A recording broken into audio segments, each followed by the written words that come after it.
High everyone, welcome back to my channel. कसे आहात तुम्ही सगळे? आजचा जो व्हिडिओ आहे ना, तो रिक्वेस्टेड व्हिडिओ आहे. मला बऱ्याच कमेंट आल्या होत्या की तू तुझा मंथली बजेट कसा काय प्लॅन करते, कसं काय त्यामधून सेव्हिंग करते, तर ते आमच्यासोबत शेअर कर.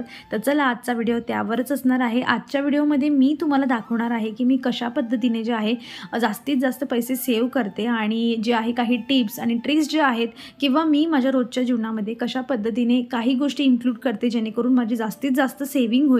तर तेच आपण जे आहे आजच्या व्हिडिओमध्ये बघणार आहोत. तर चला, आजचा व्हिडिओ सुरू करूयात. महिन्यामध्ये मी कशा पद्धतीने सेव्हिंग करते ना, मी तुम्हाला दाखवते आणि ही पूर्ण वर्षभराची तुमची प्रॅक्टिस असणार आहे. म्हणजे हे तुम्हाला एक महिन्यासाठी करून अजिबात चालणार नाही. तुम्हाला वर्षभर जे आहे फॉलो करायचे आणि मग आपल्याला नेहमी जी असते ना ती रुटीन होऊन जाते, आपली सवय बनते ही. आणि मग आपोआप जे आहे मी हे सगळं यामध्ये जे असते लिहून ठेवत असते की मी कुठल्याही दिवशी, म्हणजे अशी एक नोटबुक आपण करून ठेवायची जेणेकरून आपण बाहेरून पैसे खर्च करून आलो की घरी येऊन आपण लगेच त्यामध्ये लिहू शकू. अशी छोटी मोठी बुक म्हणा किंवा मग 2-4 पेजेस एकत्र जॉईन केलेले त्यामध्ये तुम्ही लिहू शकाल. आणि महत्त्वाचं म्हणजे तुम्हाला आठवण राहील अशा ठिकाणी त्याला ठेवणं खूप गरजेचं आहे. तर चला, आता मी तुम्हाला सांगते मी कशा पद्धतीने असे जे पैसे राईट करून जे आहे माझे पैसे वाचवते. तर पहा, इथे सगळ्यात आधी मी हे फिक्स करून ठेवलंय की माझा जो मंथली बजेट किती असणार आहे. इथे मी 15,000 घेतलाय. तुम्ही या जागेवर 20,000 25,000 तुमच्या नीडनुसार आणि आपली इन्कमनुसार आपण ठरवू शकतो किंवा घरामध्ये किती खर्च लागतो, घरामध्ये किती लोक आहेत त्यावर जी आहे ही तुमची मंथली जी एक टार्गेट आहे ना, हे तुम्ही डिसाईड केलं पाहिजे. आम्ही घरामध्ये 3च जण असतो आणि जे आहे ना, म्हणून मी ते 15,000चं माझं टार्गेट ठेवलेलं आहे. आणि त्यानुसार जे इयरली असतात ना, इयरली माझे 1,80,000 रुपये होतात. आणि मागच्या जानेवारी फेब्रुवारी मार्चमध्ये मी 40,200 रुपये खर्च केलेले आहेत. आणि अकॉर्डिंग माझे थोडी त्यामध्ये सेव्हिंग सुद्धा झालेली आहे. कशा पद्धतीने मी तुम्हाला आता खाली सांगेलच. आणि हे जे मंथली टार्गेट आहे ना, तुम्ही तुमच्या खर्चांवर जे आहे हे तुम्ही डिसाईड करू शकता. तुमच्या घरामध्ये जर 4 लोक असतील ना, तर तुम्ही इथे 20,000 रुपये सिम्पली इथे ठेवू शकतात तुम्ही. किंवा जर तुमचा खर्च कमी असेल किंवा तुम्ही शहरात न राहता तुम्ही गावाकडे वगैरे राहत असाल तरीही तुम्ही 4 लोकांसाठी 15,000 खर्च हा लिहू शकतात. कारण बऱ्याच ज्या गोष्टी असतात गावाकडे ज्या घरच्या घरी उपलब्ध होतात, जसं की भाजीपाला, नाहीतर मग दाढी साडी ह्या विकत घ्यायची गरज पडत नाही. त्यामुळे मग तुमचा खर्च तिथे कमी होऊ शकतो. तर चला, आता पहा एप्रिल महिना. तर मी इथे काय करत असते ना, मी जे काही दूध आहे आणि आणि ह्या गोष्टीमध्ये काय करायचं ना, जसे की तुम्ही एखादं मोठं फर्निचर घेताय सपोज, तर या मंथली बजेटमध्ये ते फर्निचर तुम्ही ऍड नाही करायचं. किंवा तुम्ही काही व्हेकल घेताय, कार वगैरे, ऑफकोर्स असं काही मोठी गोष्ट घेताय किंवा नाहीतर मग तुमच्या गाडीचं एखादं खूप मोठं काम निघालं आणि त्यासाठी तुम्हाला 7-8 हजार रुपये खर्च लागताय, तर तोही तुम्ही इथे नाही लिहायचा, कारण ते तुमच्या मंथली बजेटमध्ये नाही येणार. आणि असं जर 7-8 हजार रुपयाची गाडीचा खर्च जर इथे लिहिला तर तुमच्या इथेच 50% जे आहे तुमचं मंथली टार्गेट कंप्लीट होऊन जातं. त्यामुळे ते नाही लिहायचं. ज्वेलरी वगैरे नाही लिहायचं यामध्ये. किंवा तुम्ही घराला जे आहे कलरिंग वगैरे करायचं ठरवताय तर त्यासाठी खूप जास्त खर्च लागतो, तोही तुमच्या मंथली बजेटमध्ये नाही येऊ शकत. सो अशा ज्या मोठ्या मोठ्या गोष्टींना ते तुम्ही नाही लिहायचं. काय काय लिहायचं आता ते ऐका. तर पहा, जसं की इलेक्ट्रिसिटी बिल आहे, दुधाचं बिल आहे किंवा रोजचा जो आपल्याला खर्च लागतो, मुलांच्या ऍडमिशनसाठी आपण जे पैसे भरतो तेही मी या खर्चामध्ये लिहत नाहीये. पण त्यांना ज्या छोट्या मोठ्या गोष्टी लागतात, स्टेशनरी वगैरे आणि अजून बॅग्स वगैरे, जसं नवीन स्कूल चालू झालं की टिफिन वगैरे खूप काही लागतं, तर ते तुम्ही यामध्ये लिहू शकतात.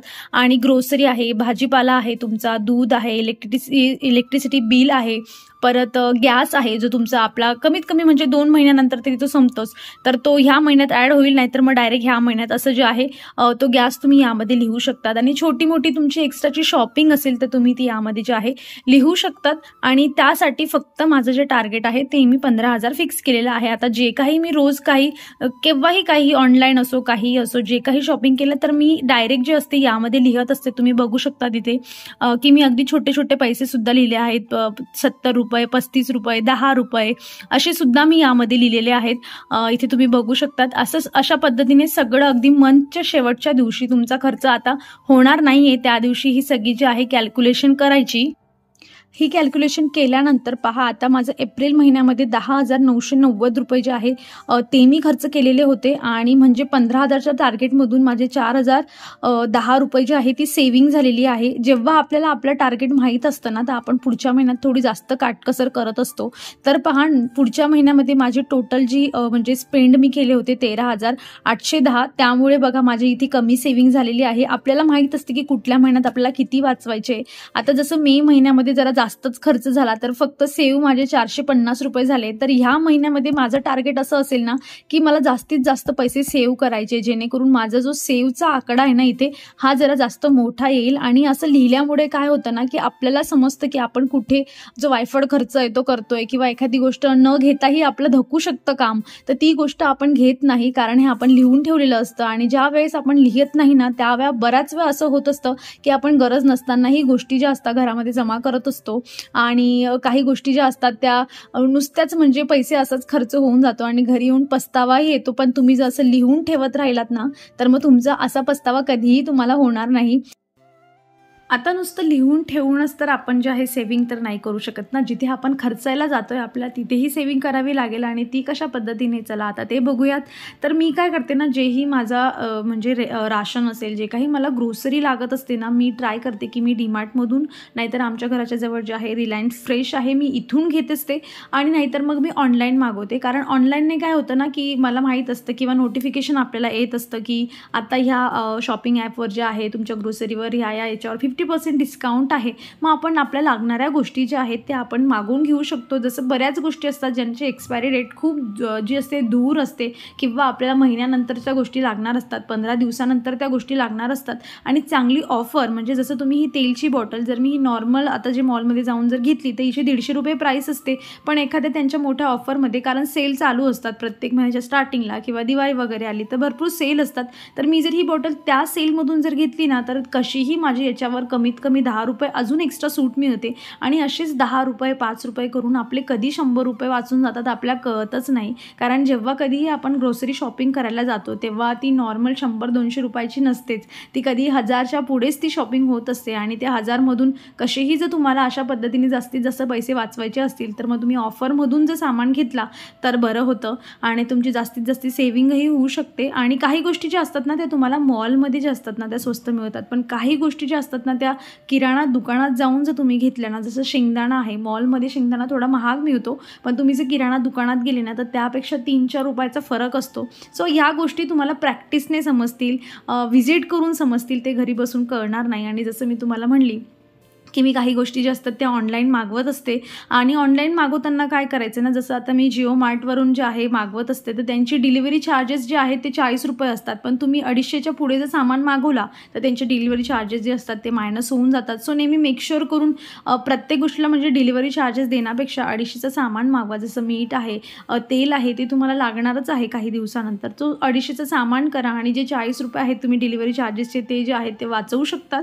आणि हे सगळं जे आहे हे शहरात जास्त करून पॉसिबल होत असतं, ऑनलाईन जे आहे ग्रॉसरी वगैरे. गावाकडे तर सगळं जे असतं ते दुकानात जाऊनच बऱ्यापैकी लोक शॉपिंग करत असतात.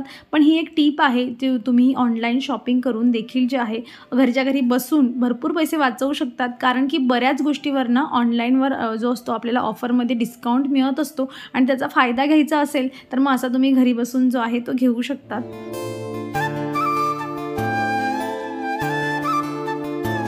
ग्रोसरीनंतर सगळ्यात महत्त्वाचा प्रत्येक आठवड्यामध्ये लागणारा असतो भाजीपाला. प्रत्येकाच्या घरात लागतो. आणि काय होतं ना, आता बघा तुम्ही ही गोष्ट तुम्हाला अगदी म्हणजे लगेच तुम्ही रिलेट करणार. काय होत असतं की मी बऱ्याच वेळा जे असतो घरून कापडी पिशवी नेते, पण जेव्हा कधी अशी गरज पडली की कापडी पिशवी भरल्यावर जास्त भाजीपाला आहे किंवा नेलीच नाही, मग प्लास्टिकची पिशवी मिळते, मी कधीही तिला डायरेक्ट फेकत नाही. कारण मी आतापर्यंत एकही रुपया जी आपली गार्बेज बॅग असते ना, काळ्या कलरची मिळते बघा कचरा वगैरे टाकण्यासाठी, ती मी कधीही घेत नाही. कमीत कमी ती तुम्हाला ₹50 तर त्याचं पॅकेट मिळत असेल तर मी त्याच्यावर अजूनपर्यंत एकही वेळा खर्च केला नाही. अशी बॅग मिळाली, कुठलीही प्लास्टिकची पिशवी असो, ती मी अशी जपून ठेवत असते आणि त्यामध्येच कचरा जो असतो तो जमा करत असते.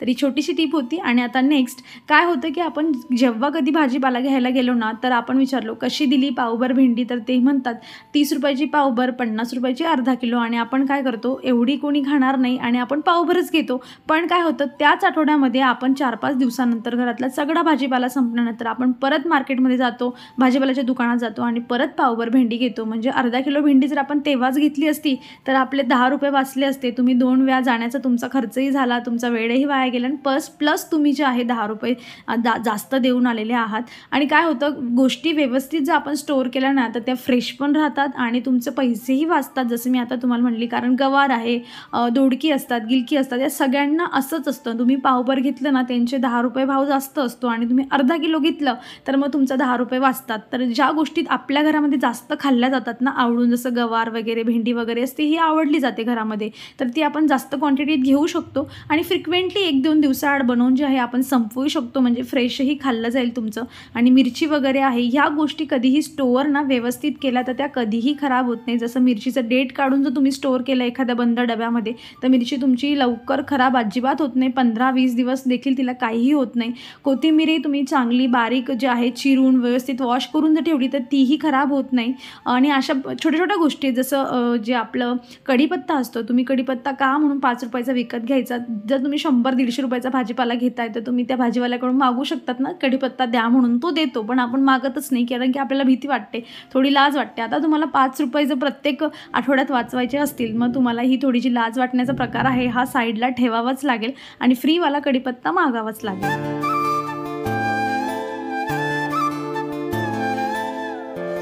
आणि हो, मुलांना अननेसेसरी चॉकलेट्स, चिप्स, लॉलीपॉप वगैरे घेणं बंद करा. याने तुमची सेविंग तर होईल, पण आपल्या मुलांची हेल्थ देखील जपली जाते. घरच्या गोष्टी जास्तीत जास्त ट्राय करा की आपण घरी काहीतरी हेल्दी त्यांना बनवून देऊ शकतो. यामध्ये तुमची सेविंग खूप होणार आहे, कारण काहीही नसतं बाहेरचे ते चिप्स आणि जंक फूडमध्ये.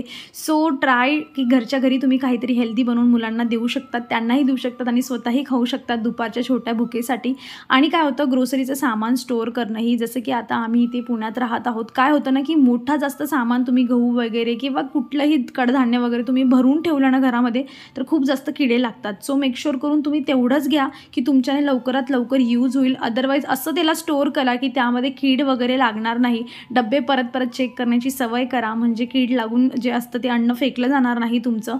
आणि यातून न फेकता जे आहे आपण तिथेही सेविंग करू शकतो. ज्या गोष्टी घरात बनवलेल्या आहेत त्या पूर्णपणे कन्झ्युम करणं, यातही सेविंग असते. आणि अशा छोट्या छोट्या गोष्टींमधली सेविंग ना फक्त आपण एकट्याने करून होत नाही, घरातल्या प्रत्येक व्यक्तीनेही करायची असते. मग ते आपण असो की मग मुलं असो, त्यांच्यासमोर जर आपण ह्या गोष्टी करत राहिलो तर तेही आपल्याकडून शिकत असतात आणि तेही छोट्या छोट्या गोष्टींमधून जे असते त्यांना सवय होत असते. जसं बाहेरचं जंक फूड न खाणं याचं चांगलं उदाहरण जर आपण त्यांना एकदम व्यवस्थित पद्धतीने दिलं तर नेक्स्ट टाईम ते बाहेर गेल्यावर अशा गोष्टी मागतच नाही आणि इथे त्यांनाही याची सवय पडते चांगल्या गोष्टी कन्झ्युम करायची आणि आपलीही सेविंग होत असते.